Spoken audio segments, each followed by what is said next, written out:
Class 10, welcome once again. अब देखिए हम लोग कन्वेक्स मिरर अभी कुछ हम भेजे होंगे आपके पास व्हाट्सएप पर। कन्वेक्स मिरर में कैसे इमेज फॉर्मेशन होता है उसके लिए कुछ रूल, जो 4 रूल है, लगभग अबाउट वही है जो कन्वेक्स मिरर में, कनकेव मिरर में है, लगभग उसी टाइप का होगा। अगर वो पैरेलल आएगा तो जब रिफ्लेक्ट होके जाएगा तो लगेगा कि फोकस से निकला है। डाइवर्जिंग लेंस कैसे डाइवर्जिंग मिरर कैसे था, ये चीज हम लोग पढ़े थे, वही सेम चीज होगा। दूसरा, अगर एफ के डायरेक्शन में अगर आ रहा होगा, अगर एफ के डायरेक्शन में सीधे आ रहा होगा तो रिफ्लेक्शन के बाद ये पैरेलल जाएगा। अगर ये सी के डायरेक्शन में डायरेक्ट अगर आ रहा होगा तो इसी पाथ पर वो रिफ्लेक्ट कर जाएगा। और अगर सीधे पोल पर कोई एंगल, जितना एंगल बनाते हुए ये आएगा उतना ही एंगल बनाते हुए ये चला जाएगा। यही सिंपल बात है। अब हमें पोजीशंस जानना है, positions of object in convex mirror and its image, और उसका इमेज कहां बनेगा, ये मेन टॉपिक है। थोड़ा फास्ट करूंगा। तो position of object in convex mirror and its image, ठीक है। यानी कि देखिए इसमें 2 ही बस कंडीशंस बनते हैं। पहला कंडीशन बनता है जब ऑब्जेक्ट को रखा जाता है कहां पर, बिटवीन पोल एंड इंफिनिटी, और दूसरा रखा जाता है ऑब्जेक्ट को कहां पर, तो एट इंफिनिटी। बस 2 कंडीशंस है। दोनों कंडीशन मैं यहां बता देता हूं, ध्यान से देखिएगा। ये रहा आपका कन्वेक्स मिरर, ये पोल हुआ, ये आपका एफ है, ये आपका मान लीजिए सी है। तो ऑब्जेक्ट आप बोल रहे हैं कि ऑब्जेक्ट जो है वो पोल और इंफिनिटी के बीच में, तो कहीं भी हो सकता है। इंफिनिटी और अनंत तो हम लोग देखने नहीं गए हैं, तो मान लीजिए यहां पर ऑब्जेक्ट, ठीक है। तो अगर आप जानते हैं रे डायग्राम के लिए 2 लाइन चाहिए, तो चलिए इसको हमने पैरेलल लाया। तो अभी हम आपको बताए हैं कि जब पैरेलल, या छोटा ऑब्जेक्ट कर लीजिए, थोड़ा दिक्कत हो रहा है इमेज बनाने में। तो अभी हम लोगों ने पढ़ा है कि जब वो पैरेलल आएगा तो रिफ्लेक्ट होकर के ऐसे जाएगा जैसे लगेगा कि वो एफ से ही आ रहा था, ऐसा लगेगा। It seems that it is coming from the focus, ऐसा लगेगा। रिफ्लेक्शन के बाद वो ऐसा लगेगा जैसे एफ से निकल के वो सीधे चला है। अब दूसरा है, हम लोग को एक और रे चाहिए ताकि डायग्राम सही बने, तो उसके लिए क्या उपाय है। तो अब सी वाला भी रूल हम लोग पढ़े हुए हैं कि जब सी के डायरेक्शन में ये कोई रे जब आता है तो इसी डायरेक्शन में क्या होगा, ये रिटर्न होकर चला जाता है। तो अब देखिए दोनों रे यहां मिला, तो यहां मिला, इसका मतलब है इमेज यही बनेगा। अब यहां सोचने वाली बात है, ये जो है मिरर के पीछे बन रहा है, पहला बात, ठीक है। दूसरा नंबर, प्रिंसिपल एक्सिस के ऊपर बन रहा है, तो ऊपर बनेगा तो सिक्योर बात है, क्या बनेगा, वर्चुअल ही रहेगा। तो पहला कैरेक्टर तो यही हो गया, फीचर इसका मेन चीज है जो आपके दिमाग में रहना चाहिए। तो पहला है कि ये वर्चुअल बनेगा, और दूसरा बात है जब वर्चुअल बनेगा तो इरेक्ट बनना ही है उसको। तीसरा देखिए छोटा बना है, इतना बड़ा ऑब्जेक्ट है इतना छोटा बना, यानी कि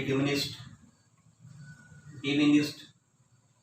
चौथा जो है वो क्या बना, तो बिटवीन पी एंड एफ, यानी कि बिटवीन पी एंड एफ, यानी पोल और फोकस के बीच में ये बनेगा। अब इसका यूटिलिटी, अब आज यूटिलिटी इसका क्या होगा, यानी कि क्या इसका उपयोग। तो आप कह रहे हैं कि इमेज छोटा छोटा बनता है इसका, और मान लीजिए इतना बड़ा मेरा मिरर है, तो छोटा छोटा इमेज बनेगा। किसी कॉपी पर छोटा छोटा लिखिएगा तो ज्यादा लिखाएगा।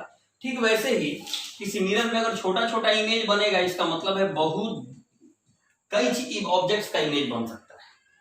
तो जब खासकर ये हेल्प करता है ड्राइविंग में, क्योंकि जब एक ड्राइवर जब ड्राइव कर रहा होता है तो ड्राइवर के बगल में जो रियर व्यू मिरर होता है, रियर व्यू मिरर, उसमें वो यही देखना चाहता है कि मेरे पीछे कौन गाड़ी है, उसके पीछे कौन गाड़ी है, उसके पीछे कौन गाड़ी है, कौन, तब ये दैट मींस कि एक वाइडर रेंज का, एक दूर माने बहुत बड़े एरिया का वो इमेज हमेशा देखना चाहता है, ताकि उसको ड्राइविंग करने में आसानी हो। वो जान सके कि मेरे पीछे आने वाली गाड़ियां कौन कौन सी हैं, कौन ओवरटेक कर रही हैं, कौन किस पोजीशन में है, इसको हम जान सके। तो याद रखिएगा, इसी चीज के चलते रियर व्यू मिरर के रूप में किसका यूज किया जाता है, कन्वेक्स मिरर का यूज किया जाता है। क्यों, क्योंकि कन्वेक्स मिरर छोटा छोटा इमेज बनाता है, और छोटा स्मॉलर इमेज बनाने के चलते ये वाइडर रेंज को कवर करता है। दूसरा जो है, तो अब दूसरे पोजीशन पर आते हैं। दूसरा पोजीशन क्या, कि यानी वो इंफिनिटी पर है। यानी कि इन्फिनिटी पर रहेगा सेकंड पोजीशन, तब क्या बनेगा। ठीक है, ये कोई खास इंपॉर्टेंट नहीं, ये बहुत इंपॉर्टेंट था, इसका ध्यान रखना है। ठीक है, अब देखिए मान लीजिए ये एफ है, ये आपका सी है। अब यहां देखिए, अब अनंत से आ रहा है रे। ठीक है, अब अनंत से रे आ रहा है, तब पैरेलल आता है, तब न लगता है कि रिफ्लेक्शन होकर के लगता है कि जैसे एफ से होकर रिफ्लेक्ट होकर जा रहा है, लेकिन पैरेलल तो आया नहीं है। तो लेकिन ये जितना एंगल बनाते हुए आया है उतना ही एंगल बनाते हुए ये निकलेगा। ठीक है, तो ये बढ़ जाएगा ऐसे, और इसको आप लाइए ऐसे, देखिए। ठीक ना, अभी तो यहां ऐसे बन रहा है, लेकिन प्रॉपरली मैं बता दूंगा आपको। ठीक है, ऐसे जब बनाइएगा तो ये एफ के ऊपर ही बनेगा। ठीक है, ये आप याद रखने वाली बात है कि जब बनेगा तो एफ के ऊपर ही बनेगा, बस इतना ही ध्यान रखिए। तो इसका फीचर याद रखिएगा बस, ज्यादा से ज्यादा। लेकिन इंपॉर्टेंट उतना कैरेक्टर, ये ज्यादा इंपॉर्टेंट पोजीशन नहीं होता है। कहाँ बनेगा तो एट एफ बनेगा, दूसरा वर्चुअल बनेगा, और वर्चुअल बनेगा तो इरेक्ट बनेगा। ठीक है, तीसरा अगर देखिएगा तो कह सकते हैं हद हो ही गया एक एट, और हाईली डिमिनिस्ड बहुत ही छोटा बनता है। ठीक है, बहुत छोटा बनता है। तो ये रहा दो, बस याद रखना है। कन्वेक्स मिरर में, कनकेव मिरर ज्यादा इंपॉर्टेंट है, उसके हर पोजीशन को ध्यान दीजिएगा। कन्वेक्स मिरर में याद रखिएगा दो पोजीशन बनता है, एक पोजीशन बनता है बिटवीन पोल एंड इंफिनिटी, तो उसका इमेज जो बनता है वो पी और एफ के बीच में बनता है, छोटा बनता है, रियल और वर्चुअल और इरेक्ट बनता है। और जब इंफिनिटी पर कोई ऑब्जेक्ट रहता है तो कन्वेक्स मिरर में एफ पर बनेगा, हाईली डिमिनिस्ड बहुत छोटा बनेगा। ठीक है, और इसके अलावा वर्चुअल और इरेक्ट बनेगा। अब यहां पर एक क्वेश्चन, बहुत सिंपल सा क्वेश्चन आता है। ठीक है, कि मान लीजिए तीन मिरर दिए गए हैं, और आप जान गए अब तीन मिरर हो गए। एक मिरर प्लेन है, एक आपका कन्वेक्स है, और एक आपका कनकेव है। तीनों मिरर दिए गए हैं और आपको टच नहीं करना है। Without touching you have to know which mirror is plane and which one is convex and which one is concave. ये बिना टच किए हुए, बिना छुए आपको बताना है। तो कैसे हम लोग करेंगे, तो देखिए कोई भी तीनों को क्या करेंगे, उठा के हम रख दिए, किसी बुक पर रख दिए। तो जब किसी बुक पर रखिएगा तो जो रिटन वर्ड्स है, रिटन वर्ड्स, और वो इक्वल दिखाई दे, यानी जितना बड़ा उसको था उतना ही बड़ा अगर दिखाई दे, इसका मतलब है कि वो प्लेन है। और जितना बड़ा था अगर वो लार्जर दिखाई दे, तो लार्जर दिखाई दे इसका मतलब क्या है, सोचिए, वो कनकेव हो जाएगा। क्योंकि याद करिए कनकेव का फर्स्ट पोजीशन, जब किसी ऑब्जेक्ट को पी और एफ के बीच में रखते हैं तो वो उसका इमेज वर्चुअल बनता है और बड़ा बनता है। और जब कन्वेक्स मिरर में जब रखिएगा तो वह स्मॉलर दिखाया देगा। यानी कि तीनों को आपने उठा करके किसी रिटन पे मटेरियल चाहे बुकों के पर रख दिए आप, तो अगर इक्वल दिखाई दे, जो रिटन जो स्क्रिप्ट था उतना ही बड़ा अगर दिखाई देता है तो प्लेन, बड़ा दिखाई देता है तो कनकेव, और छोटा दिखाई दे तो कन्वेक्स। यही सिंपल है, यही रूल है। अब हम लोग आएंगे इसके न्यूमेरिकल पर। न्यूमेरिकल से पहले एक बात का ध्यान दीजिएगा। क्या ध्यान देना है इसमें, ये आपका मिरर है, ये आपका रिफ्लेक्टिंग सरफेस है। तो जिधर रिफ्लेक्टिंग सरफेस है उधर ही ना ऑब्जेक्ट रखिएगा। इसका मतलब है कि यहाँ पोल से लेफ्ट साइड में ऑब्जेक्ट रहेगा। तो जब लेफ्ट साइड में रहेगा इसका मतलब है यू हमेशा निगेटिव रहेगा। अभी हम लोग पढ़े हैं कि इसका एफ हमेशा राइट साइड में होता है, इसका मतलब है एफ जो होता है वो क्या होता है, पॉजिटिव होता है। इसके अलावा हम लोग पढ़े हैं कि इमेज इस साइड में बन रहा था, इसका मतलब है कि भी पॉजिटिव होता है। इसके अलावा हम लोगों ने पढ़ा कि दोनों ही दो पोजीशन था, दोनों पोजीशन में हमने क्या पढ़ा कि जो आपका जो इमेज था, जो इमेज बन रहा था वो इमेज वर्चुअल था और इरेक्ट था। ये बताइए वर्चुअल जब था तो ऑटोमेटिक है एम क्या होगा, पॉजिटिव। इसका मतलब है कि एम यानी कि कन्वेक्स मिरर में एम हमेशा पॉजिटिव होता है। भी पॉजिटिव, एफ पॉजिटिव, बस निगेटिव क्या रहेगा, एक यू रहेगा। इसमें कोई हाइट ऑफ इमेज या हाइट ऑफ ऑब्जेक्ट वाला जनरली सवाल पूछा नहीं जाता है। ज्यादा से ज्यादा ये पूछा जाएगा कि एक ऑब्जेक्ट को कन्वेक्स मिरर से इतनी दूरी पर रखे हैं और उस कन्वेक्स मिरर का फोकल लेंथ कितना है, बताइए इमेज कहां बनेगा, और पूछा जाएगा उसका मैग्निफिकेशन क्या हो सकता है। ठीक है, इससे ज्यादा कहीं कुछ नहीं पूछा जाता है।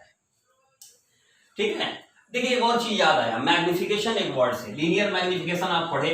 मैग्निफिकेशन का मतलब क्या है, अगर कहीं 1 लिखा है इसका मतलब है जितना बड़ा ऑब्जेक्ट है उतना ही बड़ा इमेज बन रहा है। +1 लिखने का क्या सेंस है, कि ऑब्जेक्ट के बराबर ही बन रहा है, लेकिन वो क्या है, प्लस का साइन, मैग्निफिकेशन में प्लस का साइन बताता है कि वर्चुअल बन रहा है। यानी कि कहीं पूछा जाए कि if magnification is -2 what does it mean, इसका मतलब क्या हुआ, तो इसका मतलब ये हुआ कि the image is twice the object. इसका मतलब इमेज जो है वह ऑब्जेक्ट से दुगुना बड़ा है, और माइनस का साइन बता रहा है the image is real and inverted. कहीं मान लीजिए कहीं दिया हुआ है m जो दिया है प्लस 0.75, तो प्लस 0.75 का मतलब क्या है, ये तो 1 से भी छोटा है। यानी कि वो अब पूछा जाए 0.75 बड़ा होता है कि 1 बड़ा होता है, तो क्या आप कहिएगा, 1 बड़ा होता है, तो ये छोटा ही ना हुआ। तो इसका मतलब क्या है, ये प्लस का sign, this plus sign shows that the image is virtual and erect, and plus 0.75 का मतलब क्या हुआ कि वो जो है वो ऑब्जेक्ट के कंपैरिजन में छोटा बन रहा है, स्मॉलर का ये बात है। क्योंकि देखिए इसको अगर पॉइंट हटा के हटाएंगे काटेंगे तो क्या आएगा 3/4, यानी कि अगर मान लीजिए 4 सेंटीमीटर का अगर उसका ऑब्जेक्ट था तो ये इमेज 3 सेंटीमीटर का बन रहा है, ठीक है। तो यानी कि ये इसका मतलब ये पूछा जाता है कि, और एक और चीज पूछा जाता है कि प्लेन मिरर का मैग्निफिकेशन क्या होता है, तो +1, क्योंकि प्लेन मिरर में तो हमेशा वर्चुअल बनता है, तो वर्चुअल बनने का मतलब है कि प्लस चाहिए, और बराबर बनता है इसका मतलब वो 1। क्लियर हो गया, यही ज्यादा से ज्यादा सवाल पूछा जाता है। अब हम बात करते हैं इसके न्यूमेरिकल का। आइए न्यूमेरिकल, एक न्यूमेरिकल में आप समझ जाएंगे, कहीं कुछ ऐसा विशेष नहीं है। आइए किताब का एक न्यूमेरिकल क्वेश्चन देखते हैं। क्या है क्वेश्चन, क्वेश्चन कह रहा है इसका, कहाँ है इसका न्यूमेरिकल, और इसके आगे तो देखिए क्या है क्वेश्चन कह रहा है, N object is kept at a distance of 5 centimeter in the front of convex mirror of focal length 10 centimeter। तो सोचने वाली बात है, for convex mirror मैं ये बता रहा हूं, पेज नंबर है 209, ठीक है 209 है, ये एस्टान की बुक है, लखबीर सिंह की। तो कन्वेक्स मिरर में कह रहा है कि 5 सेंटीमीटर की दूरी पर ऑब्जेक्ट को रखा गया है, it means u equal to -5 centimetre, और जो कन्वेक्स मिरर लिया गया है उसका फोकल लेंथ 10 सेंटीमीटर है। आप जानते हैं कन्वेक्स मिरर में फोकल जो होता है वो हमेशा क्या होता है, पॉजिटिव होता है। क्वेश्चन कर रहा है calculate the position and magnification of the image and state it's nature. ठीक है, कोई बात नहीं, आपसे पूछा है m क्या है, आपसे पूछा है v क्या है, आपसे पूछा है नेचर क्या है। m हम लोग नहीं निकाले तो v देख के ही बता देंगे। v पॉजिटिव होने का मतलब ही है क्या, पॉजिटिव में अगर आंसर आएगा v का इसका मतलब है क्या है, वर्चुअल है, इरेक्ट है, और निगेटिव आ जाए इसका मतलब रियल है। क्योंकि निगेटिव बनने का मतलब है पहले बनेगा, पॉजिटिव का मतलब है पीछे बनेगा। तो आइए मिरर फार्मूला से, बाय मिरर फार्मूला से देखेंगे तो 1/f equal to 1/v plus 1/u, तो ये हो गया 1/10 इक्वल टू 1/v प्लस -1/5, एक ही साथ लिख दे रहे हैं। तो 1/10 इसको इधर लाइए, plus 1/5 equal to 1/v, that means 10 1 जा प्लस 2 जा equal to 1/v। Finally v बराबर क्या आया, 10/3 सेंटीमीटर। इस और चीज का मतलब ही निकल गया। अब आपसे पूछ रहा है m बताइए, m बराबर क्या होता है, -v/u, तो माइनस v का क्या आया है 10/3, और u कितना दिया है तो -5, माइनस कैंसिल 5 2 जा, यानी कि m क्या आ गया +2/3। ठीक है, अब सारे सवालों का जवाब। पहला कह रहा है कि position of the image will be formed at 10/3, that means 3.3 centimetre from the pole या बिहाइंड द मिरर।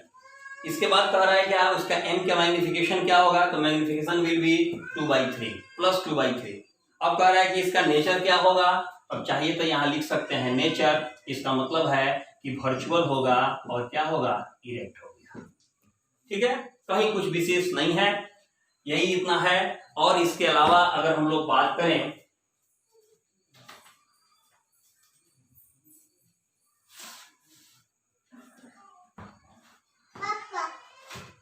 एनसीईआरटी के, मैं बुक ढूंढ रहा हूं, मिल नहीं रहा, हाँ मिल गया। तो उसमें क्या है कि मैं कुछ क्वेश्चन बता देता हूं जो आप बना सकते हैं, इसमें कुछ विशेष नहीं है, लेकिन आप पढ़ लिए हैं तो वो बन सकता है। ठीक है, क्योंकि इसमें मिला के दिया है दोनों चैप्टर, तो इसलिए दोनों चैप्टर को अलग अलग करके हम लोग पढ़ रहे हैं, अच्छा तो यही होगा, तो ज़्यादा अच्छा है। तो एनसीईआरटी का एनसीईआरटी पेज नंबर, मेरे पास जो किताब है उसका पेज नंबर 168 है। 168 में कुछ क्वेश्चंस दिए गए हैं, और ये जो क्वेश्चन दिए गए बिल्कुल मिरर से क्वेश्चन दिए गए हैं, ये बन सकता है, ठीक है। अब आइए उसके बाद जो है वो 171 पेज में दिया है, 171। और पीछे जो एक्सरसाइज का जो क्वेश्चन है, इस एक्सरसाइज के क्वेश्चन में पेज नंबर है 186। इसका मैं देख रहा हूं आपसे बन जाएगा क्वेश्चन नंबर 5 है, इस लिख देता हूं, 5 बन जाएगा आपसे। इसके अलावा मतलब लेंस का क्वेश्चन नहीं होना चाहिए बस, और क्या। तो लेंस का क्वेश्चन नहीं है इसमें, देख रहा हूं मैं 12 नहीं है। 12 के बाद जो है आपका 13 है, 14 है, 15 है, 13, 14, 15। ये सब अगर बन गया इसका मतलब है कि आप इस चैप्टर को भली भांति पढ़ लिए हैं। तो आप इस चैप्टर को बनाइए, कोई प्रॉब्लम हो तो हमें पूछिए, बताइए। Okay, bye, good night.